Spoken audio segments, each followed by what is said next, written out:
Dan, I thought today we could begin today's episode of the Woodhounds podcast. We could begin it with a game. I just came up with this game. Oh, all right. Yeah, Yeah. I'm usually up for. I'm kind of a competitive guy, so I'm always up for a game. All right. Well, this game is called Tell Me What This Number Means. All right. Okay.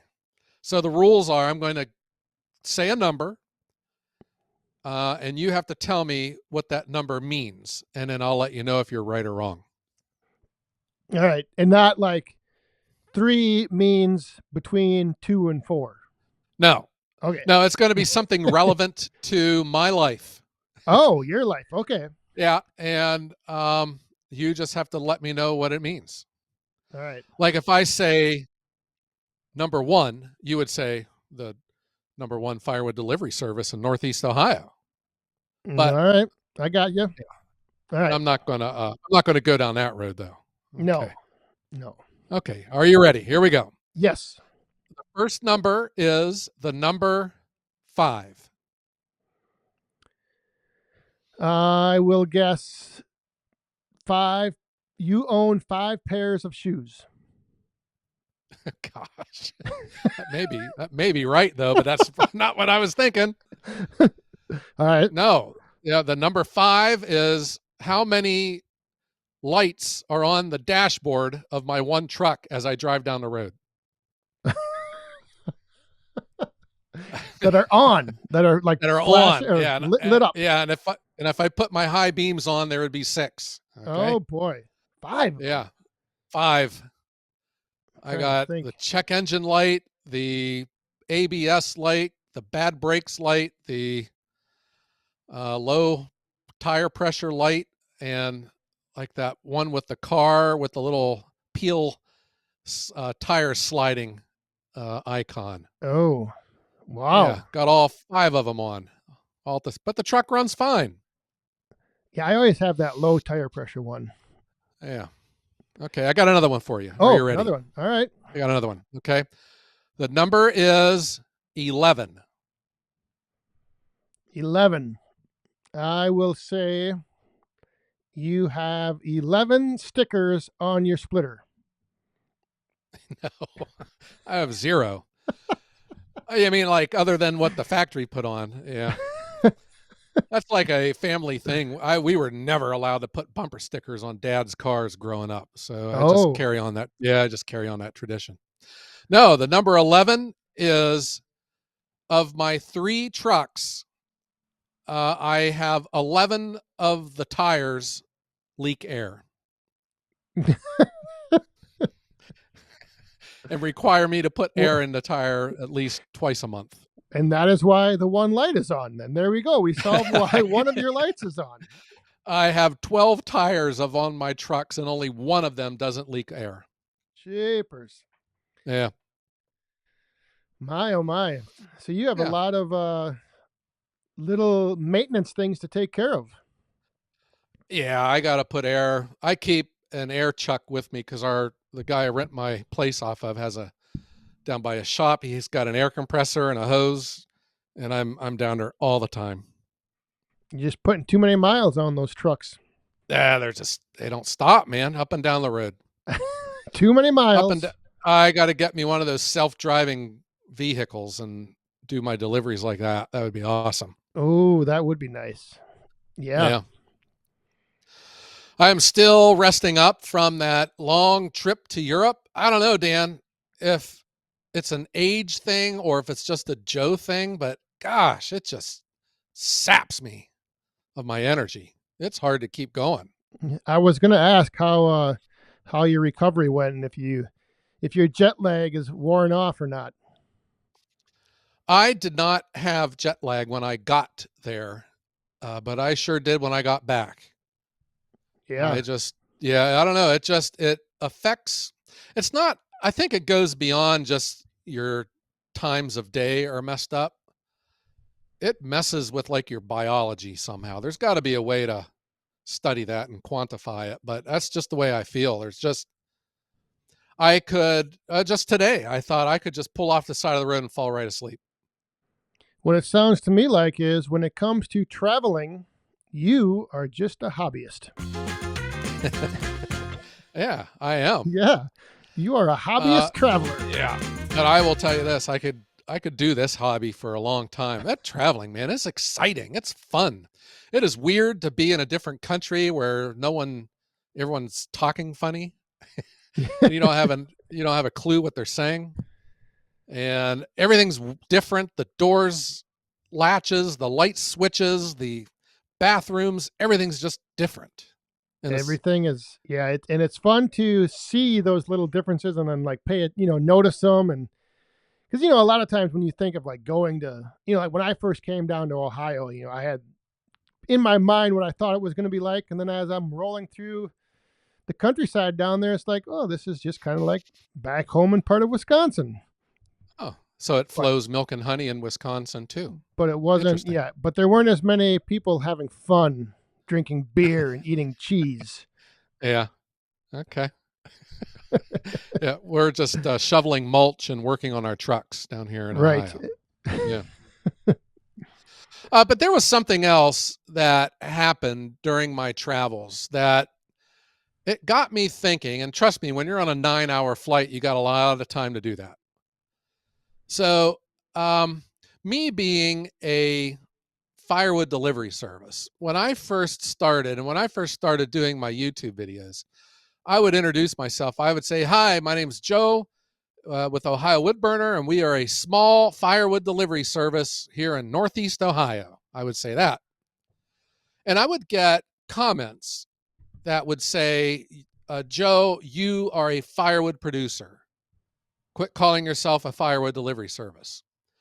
And it didn't, to me, it was a non debate, you know?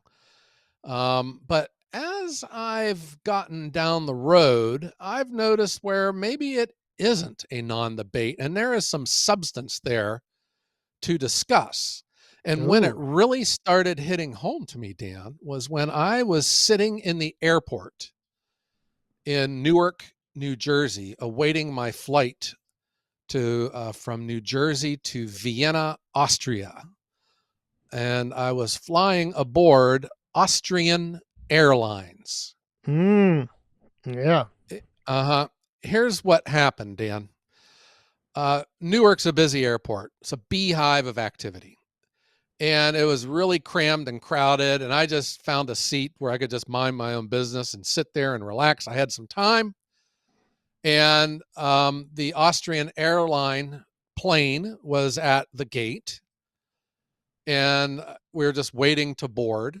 Well, what do you know? The Austrian airline crew, like the flight attendants, I guess they are famous for the uniforms that they wear.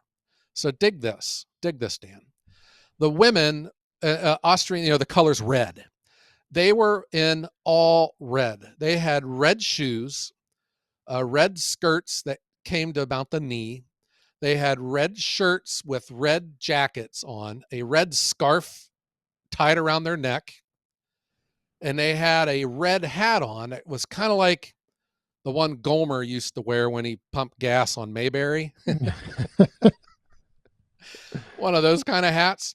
And it's just, I guess you could say that was a pretty garish look. It's kind of an obnoxious all red. Yeah. The men, they had white pants with blue blazers with like a red shirt underneath, and they were just the perfect haircuts and stuff. So these people, these flight attendants, they they came walking through the terminal to our gate because they had to get onto the plane. And I am very serious, when these guys and gals came walking, they just the whole airport just came to a stop. You had to, it was about 12 of them, and they all just came. It was almost like they were in formation, just came walking down in all of this red, and everyone in that airport stopped and everyone looked at them. And it was just like everything just went silent as they came walking through. It was very noticeable, very impactful. Um, and it was just something that I noticed about the power of a uniform. You know, and Oh, not only yeah. did we notice it, but then like the people, the flight attendants, I mean, they walked with a little bit of a pep in their step. They had some pride because Some they knew they swagger. looked like, yeah, they knew Yes. they looked like the bomb coming through there. And to me, that was a very impactful moment in seeing the role and that attitude of here I am and watch what we're going to do for you. The attention. They grabbed the attention, sucked up all the attention and put it on them. Yeah, they That's did. It was yeah. ironic. It was almost like the Red Sea parting, except they were the red part. Yeah, and it would just come. It was just this airport was just packed, and it was just everyone got out of their way. Everyone moved. It was like a parade coming through, Wow. and yeah, and I noticed that it even just got quiet, and everyone just stopped and looked at them. It was that impressive. It was, and I'll admit the ladies are pretty easy on the eyes. I'm not going to deny that either. But it was the uniform, Dan. It was the uniform. Yeah. Oh, so now I see why you're wearing a red shirt today. Now I'm picking up on this. You're changing the colors of Ohio Woodburner. I'm changing. I'm painting my trucks red. Yeah. Yeah. So here's what this means though to firewood. Um, when I started with YouTube, if I think back, and you could probably say the same thing, when I think of everything that I do that defines what Ohio Woodburner is, from wearing uniforms to driving half-ton trucks to stacking my wood, although no one's ever once complained about me stacking my wood, to taking credit cards only, yeah, on and on and on and on. I've always received a complaint about everything, some more than others. And the complaints that I got about wearing uniforms when I would point that out is people would say, I've sold a lot of firewood in my life and I've never once wore a uniform. Yeah. But the uniform, and I think I know where you're going with this. It's part of what I always like to refer to as like branding. You're building a brand, you're building an image, you're building something that defines you from everyone else. Yes. Just like the flight attendants from Austrian Yes. Airlines. That was a brand. Yep. And they made it clear who they were just by the way that they appeared. So that is where, when I think about people that would say, well, Joe, you're not a firewood delivery service, you're a firewood producer. Uh, you know what? I'm a firewood delivery service, and brand is important. I mean, backing up what I'm saying I'm going to do is important too. Just like the flight attendants, if their service was garbage, that would have made the uniforms all for naught. Yeah. Yeah, but being on brand, being in uniform, never underestimate the power of uniforms. It plays such a big deal. If you are okay, so if you are just banging out chords and you're dump and go, that's where people would say, whatever, you just, it doesn't matter that much. But if you are trying to elevate your service, elevate your margins, how much you can mark up, if you are charging an arm and a leg for your firewood, I think the customer would expect that there be some level of branding like that. Even though, if you could argue you could get the same quality of wood, the same load from someone that shows up in their family truck wearing a t-shirt. But think of it from the eyes of the consumer, that they're paying an arm and a leg for their firewood, but then the person shows up in a commercial vehicle that's lettered, that's not leaking oil on their driveway. The gal is in uniform. They look good. They're presentable with invoices. They sweep up after they're done. White glove service. All of that plays a role in what you can charge for firewood, and that's where I think that a lot of the angst that I get, it's because people don't recognize that I'm a firewood delivery service. I'm not just a firewood producer. You're not, yeah, you're not, you're more than a producer or supplier. You're the whole deal. The delivery Yeah. service, takes it to that. different level. And yeah, branding is very important. Whether or not people want to pay attention to it, I mean, there's reasons why major companies focus so much effort and time and money into branding. Every little detail that you can only adds more credibility to your business. Yeah. Like what I've done with the mini firewood, I started using this branded packaging tape.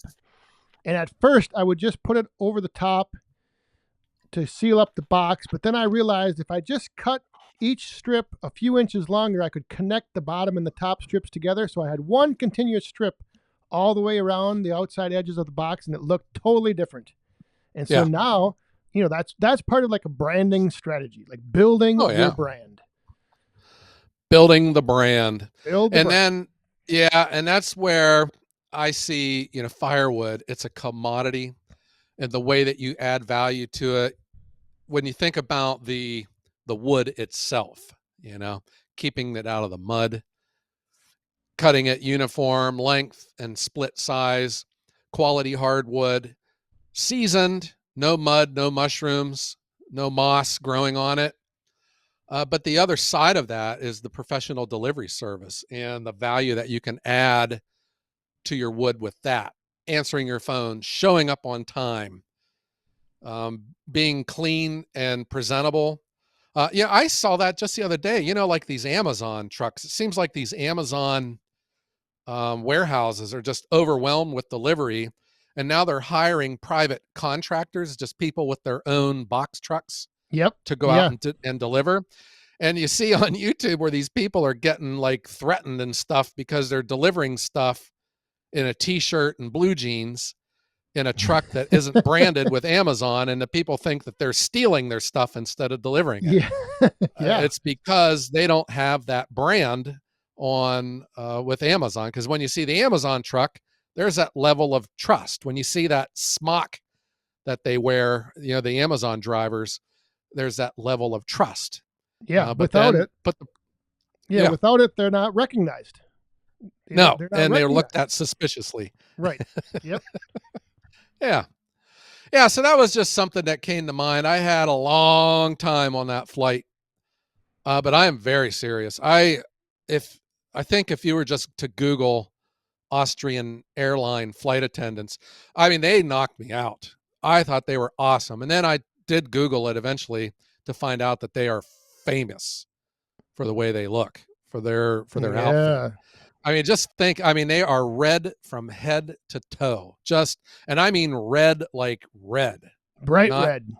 Yeah, not crimson or burgundy or anything. I mean red. And man, they are sharp. Good heavens, are they sharp? Yeah, that would be a sight to see. Yeah, And I'm sure I yeah. can just envision it, them walking down, and they probably are just going right down the middle of the walkway, and everyone around Yep. the airport stops and turns, and Yes, yeah, that's they grab exactly the what it was. attention. They did. And I just know that they know the message that they send, Yeah, you know? they know what they're doing. They know what's happening. Uh-huh.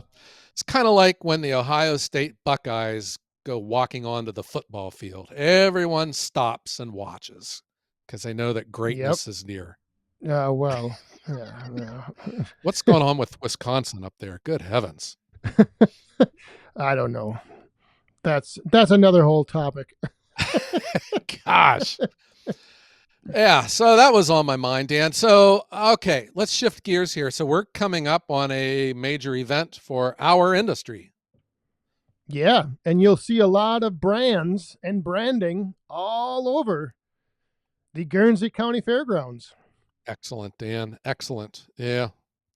And that's Yeah, one that's true. thing people, I think, I mean, it's yes, it's minor little details, but when you start paying attention and you start looking for it, it's amazing how many little things get tied together with like some of these major brands, every like colors, details, shapes of their logo you see in different places. I mean, I like that stuff, but I kind of have a design background as well, so I Yeah. always get into that. Like the orange and blue, huh? Yeah, yeah, but yeah, the Paul Bunyan Show will be coming Yeah. up here in a week. Whew. And you are going, and you're going to be driving there. Oh my, that's going to be a long drive. Yeah. It's I know, but we're gonna break it up over 2 days, so it shouldn't be Okay. too bad. All right. And you're going to have a live stream? Friday Night Live from the Fairfield Inn and Suites, Cambridge, Ohio. Oh, wow. And you're comfortable. You're not going to be on edge about worried of getting yelled at and thrown out and No, told to I never come back again. like I said, I mean, the first year I was like that, and then every year since I've just kind of been like, hey, if they want to throw somebody out, whoever's making the noise, throw them out. I don't care. Like Uh huh. if you're gonna be obnoxious and rowdy, I'm not. You're not my responsibility. So throw them out. Which is never the case though. Oh no, yeah. I think if we have any of the staff that have been there before, they know. I mean, I think the whole hotel is rented out to people in the Woodhound community anyway. Uh So huh. we're not. It's not like we're keeping anybody up. We're all up. Yeah. All right. It'll be Yeah. Well, fun. It'll be fun. I'm looking forward to it, and I understand the Finns are coming, and they'll probably in and around the Wolf Ridge area, That's because Wolf right. Ridge is now selling Yappa. Yeah, Um, that'll be a shift in dynamic from previous Paul Bunyan shows. yeah, but I don't, are they? Do you know where they're going to be at though? Are they in the same spot? I Yes. thought they were. I thought they were kind of like in one of those transient locations that change every year, I because they think used to be on the infield. they were possibly going to be back on the infield, but I think they liked their spot on that corner so much because it was so Uh spread huh. out and they have so much stuff that they're And they had taking that down. building in case the rain came, they could sneak into it. Yeah. Yeah. Yeah. So, what are you going to be looking at for food I'm other than I'm waiting in line? I'm telling you that wood fire pizza is so good that Uh huh. I'm gonna have to have a couple of those. And believe it or not, I still have yet to have a Bunyan burger. Are you serious? Yeah, I've never had Yeah. one. The the line's always been too long. Yeah. I just kind of have never, you gotta be in the mood to have a burger. You know what I mean? Like it's not Yeah. like pizza you I can had just one eat. last year. It needed salt. I thought it was a quality burger. The fixings were fresh. It just needed salt, and the ketchup are in those squeeze packs. And No, I am a ketchup aholic, same and here. I could go through 20 of those ketchup packs. Yep. That got annoying after a while. Yeah. I Yeah. need a pump. I need a pump and a mustard pump. I Yeah. usually I might try this year. I usually try to wait and eat when I know I'm leaving. And I don't want this to sound discouraging to people to not like come and talk to me or not, but like every time I would, if like the first 2 years, I would get in line, I'd get my food, I'm going to sit down, and I end up talking and like shaking 20 different hands of people. And like I have no sanitizer with me. And I don't want to sound like a germ freak or anything, but you know what I mean? Like sometimes I don't like eating in front of people when there's a lot of people around. So I just try to eat at the end of the day. Yeah. I'm used to that though. Wherever I go into public, people coming up to me, they're like, "Are you going to give me my money back? Are you going to give me back my wheelbarrow?" They're not coming to shake your Yeah. hand though. That's the Yeah. difference. You think you've had my drill for long enough? When are you going to bring it back? Sharpen those drill bits that you Are you doled going to out too. inflate those tires on your car or your truck? Yeah. Yeah. I don't know what it is with me and leaky air tires. Um, I had a Ford Taurus with aluminum rims, and all of them leaked air. And every time I would stop at the gas station, one of the bigger ones that had like the free air pumps, I got hit up for people, trying to, they wanted gas, they wanted money, they wanted this. I was like, look, bud, I sell firewood. I should be asking you for money, you know? Yeah. Yeah, I tell my kids if they ever go to those gas stations to keep their head on a swivel. It was like every single time I would go to put air in my tire, someone would walk right up on me and and hit me up for something. And then they saw it was me and they're like, oh, this guy has no money. Every time I go to put air in my tire, there's like 2 people waiting to use the air compressor. So I'm like, all right, Yeah. I'm just going to wait Gosh, till it's a next line. time. Those air compressors are dumb. They have the dial that you like, hit Yep. the arrow until it goes like 35. So you sit there until it dings. I was like, well, this takes forever. What you do is you hit that button and make it go up to 99, and then you just keep an eye on it. Then when it hits 35, you just get done. You just end it. It goes a lot faster. Tell me I haven't been visiting those places a lot. Yeah, I can tell. You know the ins and outs. Yeah. Uh-huh. All right. Well, Dan, I want to thank you for being a good partner here on the Woodhounds podcast and accommodating my bizarre schedule when I was gone and front loading a couple episodes and then dealing with me being asleep when I come back and backloading a couple episodes and getting these out. And thank you for being flexible. And thank you for just being such a cool guy. Well, you're very welcome. And thank you for the same. I was it's definitely nice seeing you in that red uniform. I don't know about the shoes and the skirt, but maybe you should, the hat and the shirt look good. Yeah. I'm serious though. Google Austrian airline flight attendant and check out their uniform. Yeah. I mean, it looks obnoxious, but when they're all together, man, it works. Yeah. They're dynamite. Yeah. Like the dynamite. Swedish bikini team. That would have made heads turn too, probably. Yeah.